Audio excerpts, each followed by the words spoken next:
Golden State Media Concepts Fantasy Football Podcast is your one-stop shop for fantasy football news and advice. Can't decide on who to draft on the first round? Going gaga on how to line up your team. Got you covered. Traditional league, dynasty league, PPR league, IDP league, even daily fantasy football league. Join us as we break down all the questions of fantasy football. It's the Golden State Media Concepts Fantasy Football Podcast.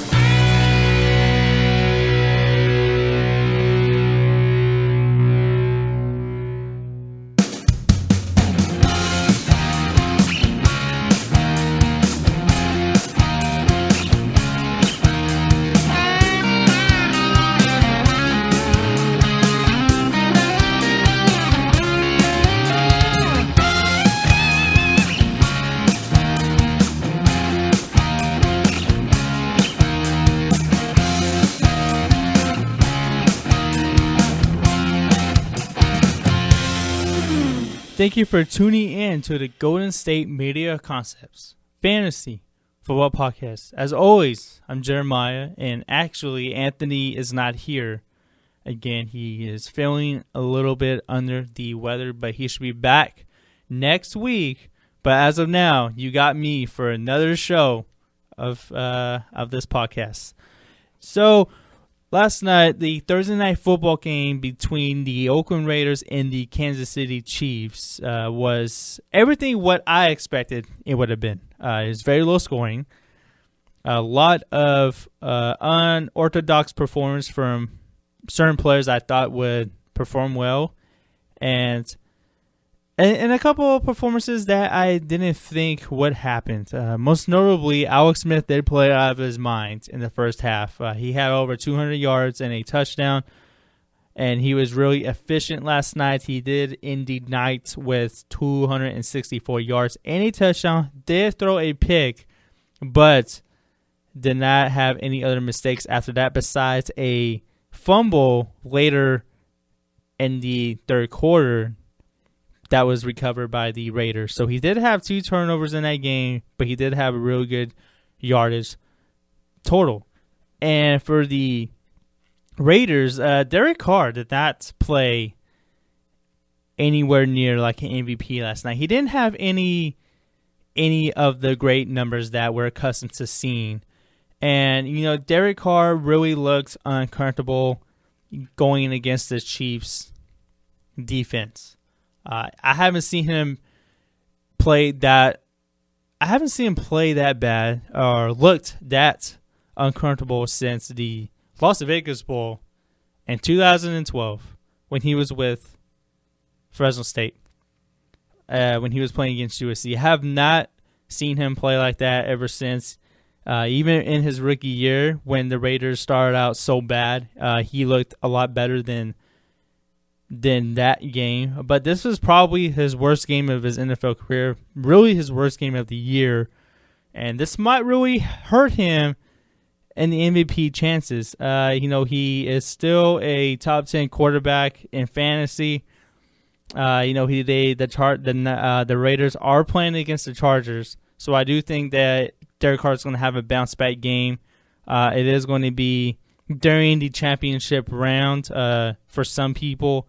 And the playoff round, probably the first round of the playoffs for some people. I know it will be the first round of the playoffs in my league. But yeah, Derek Carr, he just did not have it last night. Maybe it's because the Chiefs knew that Derek Carr was going to be in shotgun the whole time. And maybe that is why they defended it so well. And don't forget that the Chiefs have a really good defense as well. They got Marcus Peters and Eric Berry, probably one of the best secondaries in the league. And then they had a really good play at the end of the game by the secondary.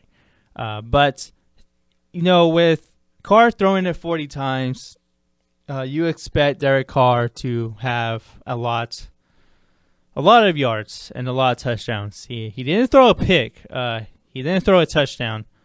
All he could muster up was 117 yards throwing on 41 attempts.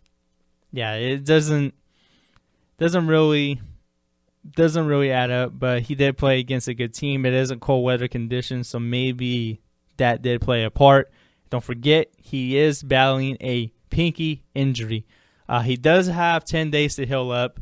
The Raiders have 10 days to bounce back, and I do expect him to bounce back with a big game against the San Diego Chargers. And the San Diego Chargers are a really good – they're actually a better team than they were before when the Raiders and the Chargers played each other earlier this season.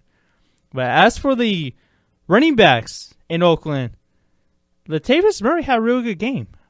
22 attempts, 103 yards, and a touchdown. He looks like he's back to being the bell cow of the offense. Earlier in the year, the Raiders started off with a committee with Latavius Murray, Jalen Richard, DeAndre Washington. And, Washington, he's been a healthy scratch for the past month.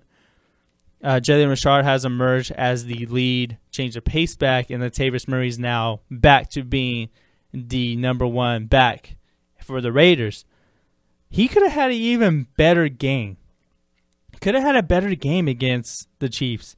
The fact that Derek Carr threw for 41 times really hurt Latavius Murray's numbers last night. If Latavius Murray, to me, I feel like he should have got the ball 30 times, maybe 35. He could have had an even bigger game than what he did last night. They could have even probably helped the Raiders possibly tie it up at the end of the game. And, they almost didn't give Latavius Murray the first touchdown, actually. It was reviewed. It looked like he almost didn't get in, but then it looked like he did get in. And, it looked like they're about to vulture a touchdown from Latavius Murray. And they didn't. It counted. It was actually a really big play in the game, in the first half. And I think Latavius Murray is someone that is a RB1 moving forward, especially in the big money leagues, in money weeks, especially going against the Chargers next Sunday. So I do expect Latavius Murray to have a real good game against the Chargers, and I think you can fully expect to trust him now moving forward. With their Carr not having a really good game, that obviously affected the receiving corps of the Raiders. Amari Cooper was the leading receiver last night with 29 yards. Rivera was right behind him with 26. The leading target getter for the Raiders last night was Amari Cooper. Only caught 5 of them, and he had 29 yards. And then you got Seth Roberts, who's been probably really good. He's been one of the best slot receivers in the league. He's been really good as the number 3 guy for the Raiders. He had 9, only had 2 receptions for 12 yards. And then Crabtree had 7 targets, only mustered up 21 yards on 4 catches. So the Chiefs defense were playing the Raiders offense so well is that Derek Carr and his receivers, they couldn't get anything done. They couldn't get anything done, and it looks like they're more worried about being cold than making plays. That's what it looked like to me. But moving forward for the Raiders, it looks like you can fully trust the Raiders going against the San Diego Chargers next week. And, the Chiefs, they're not the most explosive offense in fantasy by any means. But, man, what a game from Travis Kelce and the Kansas City Chiefs. What a game. He had his 4th game he has 4 straight game with 100 yards receiving. And he brings a whole element to the Chiefs offense, and he looks like he is going to have a top 5 finish in tight ends in fantasy. And he's someone that you can you have to trust him now at this point. He was a must start if you didn't start him already, but yeah, he looks like he's about to finish as a top 5 tight end. Could possibly finish as possibly the top 2, top 3, and he's someone that he's going to put up numbers moving forward, and him and Alex Smith just have really great chemistry. Really great chemistry, and that's something that you have to look at. And Travis Kelce, he's not going to go anywhere. It looks like he might be matchup proof right now. I think he's someone that you can fully trust moving forward. The Chiefs do play the Titans next, so that's a really huge matchup. And then they play the Broncos on Christmas night, so that I would start him in that game as well. You can't tell me anything why I shouldn't start Kelce. All I can think of is reasons why I should start him. And for the receiving corps here for the Chiefs, Tyreek Hill had another great game. Tyreek Hill had a great game. 66 yards and a touchdown, 6 targets. And he also had a punt return touchdown. So Tyreek Hill has emerged as a star in fantasy, and I think he's someone you could possibly trust moving forward. He just brings a whole another element to the Chiefs' offense. He brings them a deep threat. Alex Smith was actually making some big-time throws last night down the field. That's something we don't normally see.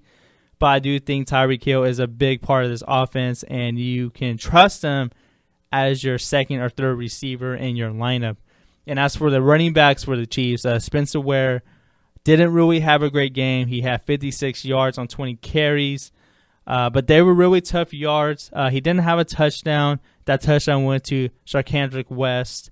And Spencer Ware is someone you have to trust moving forward. He is the bell cow of the offense. He is a workhorse. They are playing the Titans and the Broncos. The Titans game is he should have really good numbers in that game. The Broncos is a matchup I'm really worried about, but he's someone that you have to start moving forward, and you have to trust him, especially in the playoffs. But we're going to take our first break here at the Golden State Media Concepts Football Podcast, and I'm going to talk about some players you might have to stay away from, maybe some backfields in Denver, and a couple of other players who you might have to stay away from heading towards the playoffs here in fantasy. But we're going to take our first break here at the Golden State Media Concepts Fantasy Football Podcast. Tired of searching the vast jungle of podcasts? Now listen close and hear this out. There's a podcast network that covers just about everything that you've been searching. Hey! The Golden State Media Concepts Podcast Network is here. Nothing less than a podcast bliss with endless hours of podcast coverage. From news, sports, music, fashion, cooking, entertainment, fantasy, football, and so much more. So stop lurking around and go straight out to the Golden State Media Concepts Podcast Network. Guaranteed to fill that podcast itch. Whatever it may be. Visit us at www.gsmcpodcast.com. Follow us on Facebook and Twitter, and download us on iTunes, SoundCloud, and Google Play.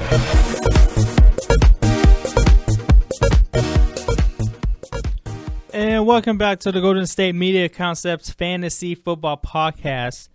And I want to talk about a couple of players maybe you should stay away from the next 2 weeks. Well, we have a couple of backfield situations here in Green Bay and in Denver that look really messy, and that is not a good thing to say here heading to Week 14. They have numerous running backs, and they both can't run the ball. Well, I wouldn't say they both can't run the ball really well. First, I want to talk about Green Bay Packers. Their running game is all over the place here. It looks like Ty Montgomery is the leading running back again. He did have 6 carries for 40 yards against the Houston Texans. And the next, Christine Michael led the touches and running backs for the Packers. The former Seahawk, he had 9 carries for 19 yards. And James Starks had 4 carries for 1 yard. So, what to make of this backfield situation here in Green Bay? Man, it's hard for me to trust any of these 3 guys. James Starks looked like he was about to be the workhorse of the backfield. That obviously isn't happening. Christine Michael looks like he still has some left in the tank. Remember, Christine Michael started off the year really well with Seattle, so maybe he can potentially end the year as the Green Bay Packers' lead running back. And the best running back on this team, though, is Ty Montgomery, even though he is a receiver. Ty Montgomery had a total of 56 yards against the Houston Texans last Sunday. And I do think all three of these guys are very hard to trust heading to the playoffs and possibly to the final week of the season for some fantasy players out there. Yeah, I don't like any of these three guys. Maybe if you have a roster spot, I would say maybe you should add Ty Montgomery to your team. See what he does this Sunday against the Seattle Seahawks. And if he has a really decent game, then I would say maybe we can potentially talk about starting him in week 15. But I would take a flyer on Ty Montgomery. I would not start him. Maybe just have him on a roster.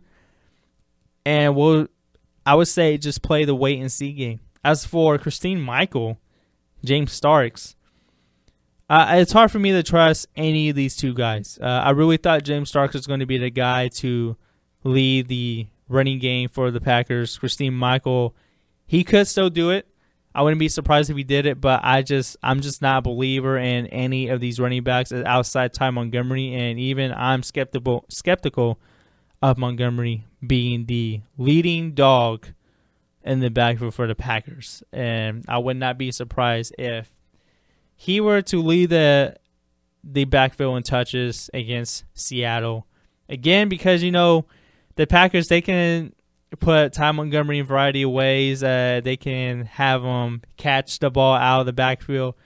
They can hand it off to him. So I think that's the reason why I would take a flyer on Montgomery. It looks like they have more of a skill set there than they do with Michael and Starks. So that's why I trust Montgomery more going forward, but I would not start him against the Seahawks. It's a very tough team, a very tough defense to play against. But I will wait and see what he does this Sunday against the Seahawks, and maybe we can talk about next week if you should start him or not. Another backfield that's really messy, and that has actually really bothered me, is the Denver Broncos running back. They just signed Justin Forsett last week, actually this past week, and they still have Devontae Booker there, who hasn't really played well as a rookie. They did expect a lot out of Devontae Booker after C.J. Anderson went down. He did have a great game against the Houston Texans on a Monday night game. 17 carries for 83 yards and a touchdown. So after that, he was the starting running back. Then the next week against the Chargers, a day before Halloween, 19 carries for 54 yards and a touchdown. So I was like, okay, maybe decent. Then he plays against the Raiders, a team that he should have played pretty decently well against. He couldn't do anything against that team. That team couldn't do anything against the Raiders that night. And his two best games of the season came 2 weeks after. He had 2 straight weeks of having 75 yards or more in weeks 12 and 13. Weeks 12 and 13 against the Saints and the Chiefs.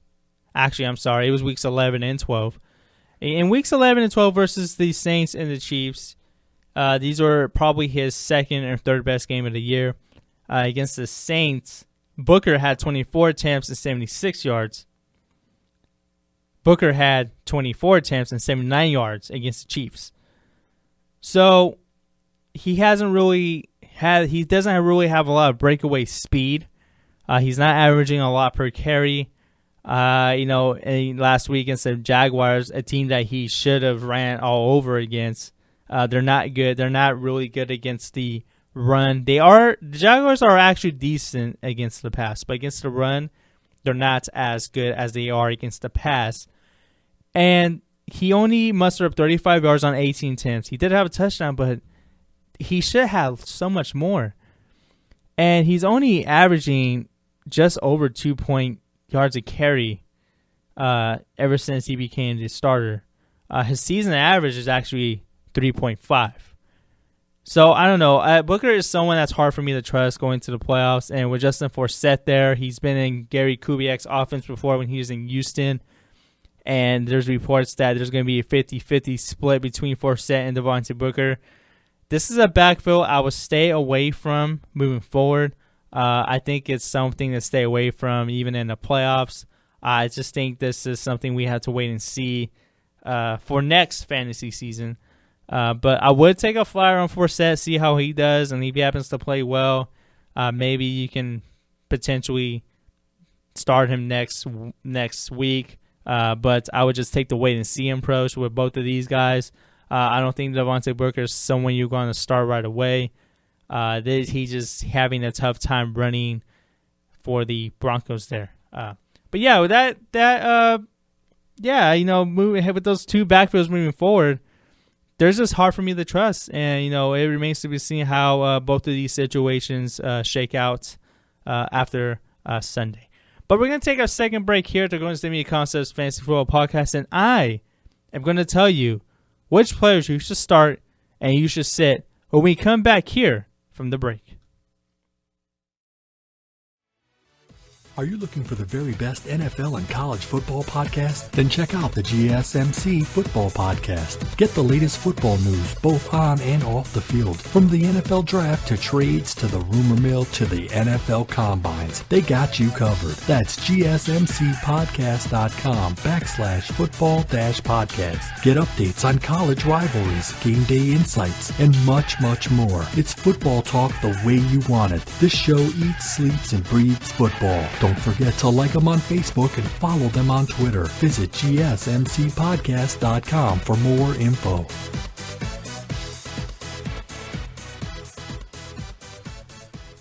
And welcome back to the Golden State Media Concepts Football Podcast, Fantasy Football Podcast, that is. It's time to get into some starts and sits here for week 14. And there's two players I do think you must absolutely have to start. There's a lot of players on this list. I had Jeremy Hill against the Browns. I think he is a must start. I got Devontae Freeman as a must start against the Rams. Jordan Howard against the Lions, I think is a must start. Emmanuel Sanders with Trevor Siemian coming back against the Jacksonville Jaguars. I think Emmanuel Sanders and Demaryius Thomas, I think you have to put them in your lineup.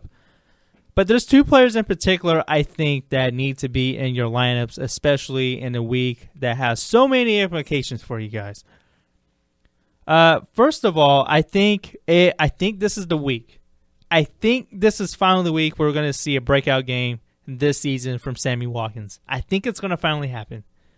I thought Watkins was going to have a good game I thought he was going to have a phenomenal game against the Raiders, but the Raiders just played really well in the second half. Watkins did lead in targets with 9, and he's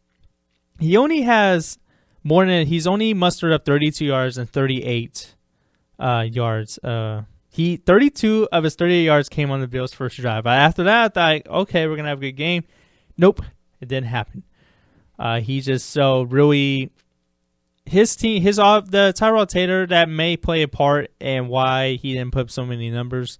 But, that Raiders defense was just playing tough against them. But he's going against a Pittsburgh defense that really played well against Odell Beckham and the New York Giants. But that game was at Heinz Field. This game is at the Ralph for Buffalo. So it's a home game for Buffalo. I think the Bills are going to perform a little bit more better than they would if this game was at Heinz Field.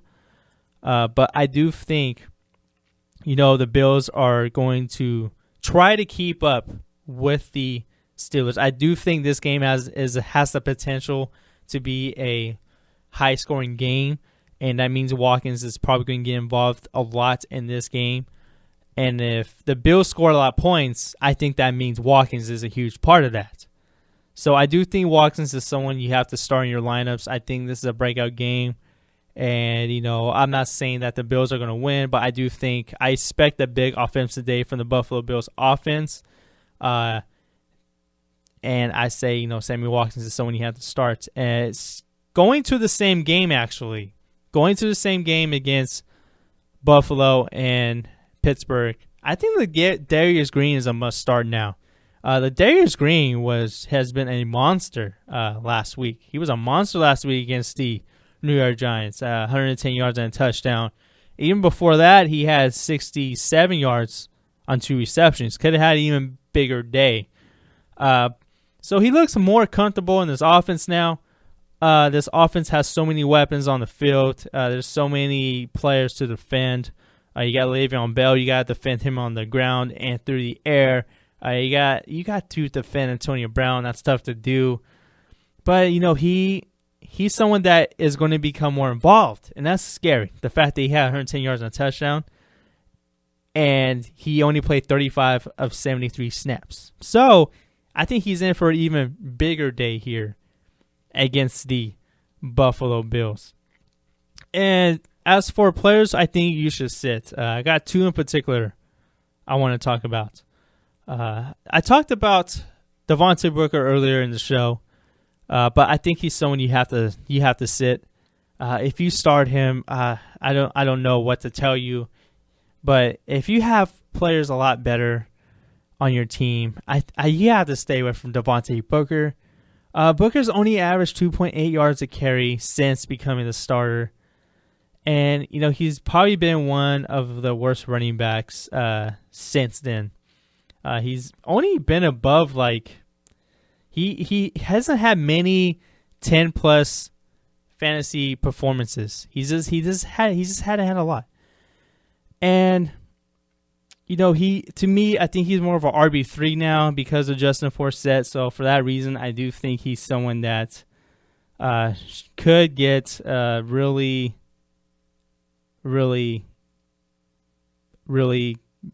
kind of have a bad day. For the Denver Broncos there. He is going against it is a pretty good matchup against the Tennessee Titans, but I do think the fact that Justin Forsett's going to be more involved in this offense really concerns me, and that's why I think you have to stay away from Devontae Booker there. But my next player you should say is going to be really surprising because of the team he's going against. But I'm going to have to maybe suggest recommend you guys to probably sit Brandon Marshall of the New York Jets. He is playing against practically the worst defense in the league in the San Francisco 49ers, but we forget that his quarterback for this game is going to be Bryce Petty. Bryce Petty is only completing just under 55% of his passes. He only has 5 yards per attempt, 2 touchdowns, and 3 interceptions. He's thrown to Marshall 11 times. Marshall has caught 7 of them for a total of 41 yards. So no reception from Marshall from Petty has not gone over 13. It's a great matchup, but I do think the fact that Bryce Petty is Brandon Marshall's quarterback in this game is going to really hurt Brandon Marshall against the 49ers. And, Marshall hasn't really put up good numbers consistently anyway. He hasn't had a 100-yard game since the Pittsburgh Steelers in October 9th. So Brandon Marshall wasn't having a great season anyway. He's having pretty decent season, but he wasn't having a huge offensive season. And that has to do a lot with this quarterback play. He only had 43 yards in that blowout against the Indianapolis Colts there. And he did have 67 yards and a touchdown against the Patriots. But other than that, he hasn't really shown a whole lot. He only has 3 touchdowns of the year. So I do recommend sitting Brandon Marshall because of the team he's on and the quarterback. But, I do expect that game to be really ugly offensively. This is a game. It can either be really ugly offensively or really high scoring, depending on how these offenses perform for the 49ers and the Jets. But, that concludes our show. I'd like to thank you guys for tuning into the Golden State Media Concepts Fantasy Football Podcast. We'll be back next week with 2 more episodes. I will do the show solo on Tuesday, and Anthony should be back next Friday. But, I'd like to thank you guys for tuning in. You can catch the show on a variety of platforms, Google Play, Stitcher, iTunes, SoundCloud, YouTube, and on the website, gsmcpodcast.com. And, you can, always, you can always follow the show on Twitter at GSMC_football and on Instagram at the Golden State Media Concepts Fantasy Football Podcast. I thank you guys for tuning in, and have a good day.